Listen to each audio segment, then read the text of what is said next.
there were terrible calls. Do we want to go ahead and jump in? After further review. After further review. After further review.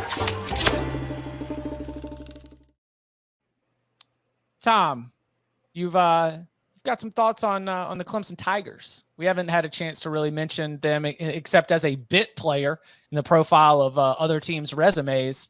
With some time to go back and look at the NC State game and sort of everything that's going on with the Tigers right now, what stands out?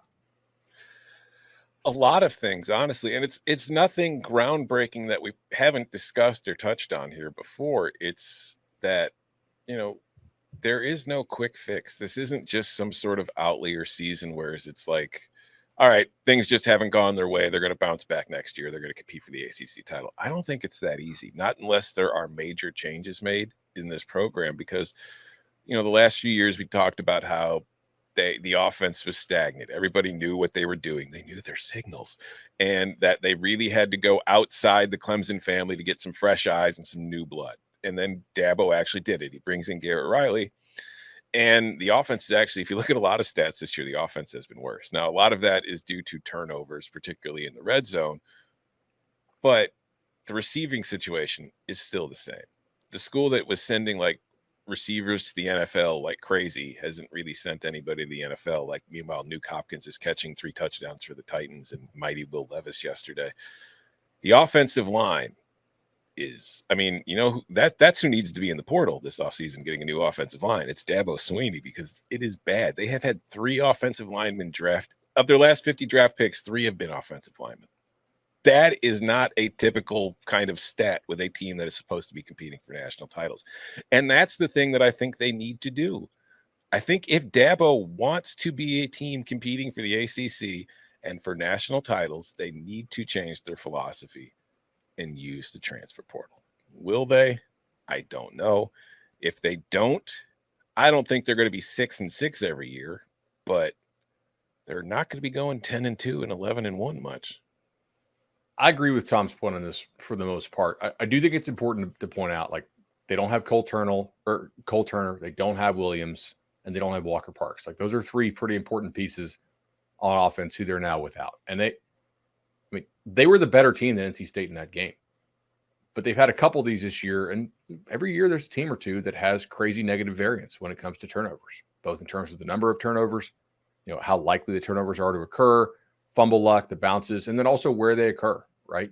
Turn it over in the low red zone multiple times is kind of crazy. They held NC State to a 20% success rate, and I think their own was a 45%, which is a huge edge. That's one of the biggest edges of any game played this weekend. But so in a vacuum, yeah, if I had to make a number on that game again, I'm still making it Clemson -10, right? I went through this morning, I did all my new power ratings. NC State had 202 yards in the game. But they outplayed them, they lost on the scoreboard. But overall, I think Tom's totally right. They have to make some changes because they're not really close to seriously competing for the ACC title this year. If they want to get back, I think he's right. But there are some sort of micro points here. But to what you're saying, though, the players that they're missing on offense, that's what the portal's supposed to be for. You've got these coaches out here thinking we can go in the portal and get brand new starting defensive lines or offensive lines. The portal's supposed to be to plug holes. And Clemson suffering injuries and then suddenly being bad, yes, that happens to developmental programs. That doesn't happen to programs that are supposed to be competing for national titles. Those teams are supposed to be able to withstand some injuries because they have the depth, because they've recruited and they've gone to the portal to make sure that they have it. The fact that Clemson doesn't means that when it suffers a few injuries to key players, they might not have a guy behind him who's ready to play at the level that they need him to play at. Yeah, Brittingstool, Stellato, and Collins having 27 targets is not ideal. Those guys are not difference makers. I think it's interesting because, looking historically, we've had this conversation on here before. Winning almost every single year. Did you lose me? We lost you for a second there, yeah. Oh, my goodness. I had the internet fixed, too. This is ridiculous. Somebody did say that my internet was going to be worse than Bud's mute today. I guess it did. So over the course of history, we've seen teams in the thick of dynasties, and when you're in it, you're like, well, how's this ever going to end? How's it going to come to a close? And I think there are some signs of the end that you could see with Clemson, why they're in the position they are now. And you could even position this possibly for Alabama yet if they don't, go back to the playoffs this season. So I think complacency sets in. I don't know if that's a huge issue. I think the culture is pretty good. We'll have to see how it finishes out. But like if you get complacent, you get the big recruiting classes, they just don't put in the work. And some of that could, extend directly from a staff that is complacent as well. Like you got to be hungry. That's one of the things that's most impressive about what Bama did with Nick and what Kirby's doing right now, finding ways to motivate them. The other ones is you miss on a coordinator, and because you're going to lose coordinators when you're a dynasty, right? And if you elevate from within or you hire from without, in this case, they've tried both and neither one has worked. Like if you don't hit on those, you're going to find yourselves falling off. They have as well. Clearly, the Brent Venables loss has taken its toll in the defense. And then if you miss on a quarterback, I think it's way too early to say that yet with Cade Klubnik, but the returns have not met the expectation just yet for Cade Klubnik. And then it's kind of like because you can get a caliber quarterback of, his rating, it scares off anybody else. You have no depth. You have nobody else to turn to. So, like, all of those three things are potentially in play with Clemson, which is why we are where we are. I also think that there is likely to be some turnaround in season, right? So I look at things that are like leading indicators and lagging indicators, and I look for separation in certain categories where, like, okay, one, they will not maintain or should not maintain for the whole season like this big of a gap. And one of those is success rate versus, points per like scoring opportunity, if you want to call it. It's like getting the ball inside the opponent 35. What do you do with it as opposed to like your overall success rate, both offense and defense? Typically, the latter has a lot more variance, right? What you do in the red zone area, like that's more noisy because there's less opportunities. Clemson's like 40th in success rate right now. They're 96th in what they do like down there in the low red zone. That's probably going to improve. It would be hard to be worse. I think they're still number one in the country in turnover rate in the red zone, which again is very random and fluky for the most part relative to how good they are. I don't think so. You think it's? I think they have an identity crisis. Where their turnovers happen. I think they have an identity crisis when it's time to make things happen. I don't think their quarterback. I don't think their offense. I don't think that they know what they do to go get points. And if they did, they wouldn't have this many turnovers. They wouldn't have this many failures. And I think that probably plays into the larger, oh my gosh, what's happening? Why isn't this working? That's what is the larger, issues around this Clemson team is how do you adjust the mentality of a group and a program that was running at one speed and just can't hit it, right? They're trying, they're pressing, they're trying too hard. And that's the problem. Like I think that I described it recently as this. If you pack up a whole bunch of like cords, and I understand that this isn't going to be relatable to everybody because not everybody hauls around like audio and video equipment across the country, but sometimes they get tangled and sometimes it gets like tangled into a huge ball and you keep trying to pull on one thing like, okay, it's red zone. Okay. It's turnovers. Okay. It's the offensive line. And every single time you pull at one of them, it just is going to make it tighter and more compressed.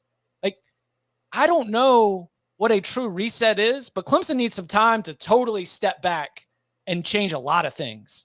I don't think all these small fixes are going to make it happen because it is the combination of all the tiny things that make me think the product. It made me think this team is 4-4. They make me think this team is 4-4 with Notre Dame, Georgia Tech, North Carolina, and South Carolina. 6-6 is a good finish for the Clemson Tigers right now, and that is amazing. So, but didn't you just do that though? I mean, firing Streeter and bringing in the best hire you could find. I mean, that felt like that was the big move that they need to make. I think all you guys have great points. I mean, I totally agree with Tom. I think he has to admit he was wrong, or maybe he doesn't have to do it publicly. He has to hit the portal. Like, it is like an NFL team saying, nah, we're not going to use free agency. We're just going to win with the draft. Like, it doesn't make any sense. And I think in order, like, is he going to check his ego and say I was wrong? I don't know. It doesn't even matter if he says it publicly, but he has to hit the portal to address some of these needs. Totally agree. I think if you're a Clemson power player, like a guy that cuts the real checks, I think you're kind of happy with this season. Like, once you saw that they were not natty good, you're probably like, hey, let's lose a couple more so we can remove all doubt as to the need to make some changes in terms of holding on to dead weight in the program, not running guys off, like not bringing anybody in from the portal. To my other point on this too, like there is some weird bad luck stuff with Clemson. Okay, I'm not just trying to defend Clemson here. Like there's stuff. There's no reason why you're really good at third and short defense, but really bad at fourth and short defense. Okay, what matches up with the overall Clemson profile? Clemson is 6th in the country in success rate allowed. It's the third and short defense. The fact that people have converted a couple really high variance fourth downs against them, that's making their record look worse, right? Same thing with their goal to go touchdown rate. Like when it's actually like first and goal, second goal, third and goal, they're in like the 90s. Again, not a ton of opportunities. That's going to regress back to what their overall success rate is. Like there's no reason why Clemson is especially bad at goal line defense, but happens to be really good on third and short defense. You see what I'm saying here? Like they have been a weird confluence of just poor play at times and also some really bad luck.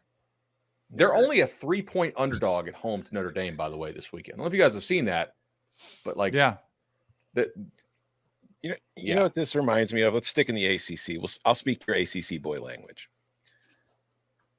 Mike Krzyzewski won a lot of national titles at Duke, doing things we're going to recruit our kind of guys way. We're going to develop and we're going to build these great teams and we're going to win national titles. And then the era of the one and done began, and Duke started falling behind. And at first, Coach K was like, "No, we're not doing one and dones. It's not how we do it. It's not how we do it." Oh crap! I better start doing one and dones if I want to keep winning. That's where Dabo finds himself right now. It's like you can only stick if his goal is to win national titles. And you know what? It might not be. He might just be more concerned about playing with our kind of guys and building great men. And if that's what he wants, fine. I don't know how long Clemson's going to want it, but if he wants to win national titles, he's got to make a similar change, shift in this direction.